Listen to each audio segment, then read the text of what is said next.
There are the following parts of a drill.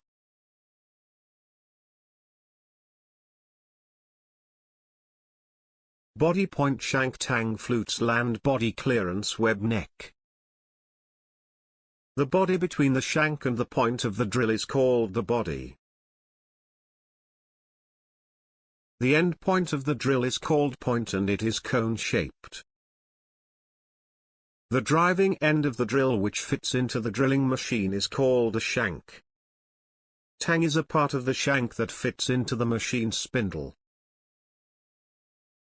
Spiral grooves on the body of the drill are called flutes.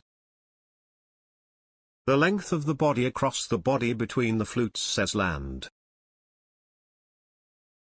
The part of the body whose diameter is slightly less than the diameter of the drill is called body clearance.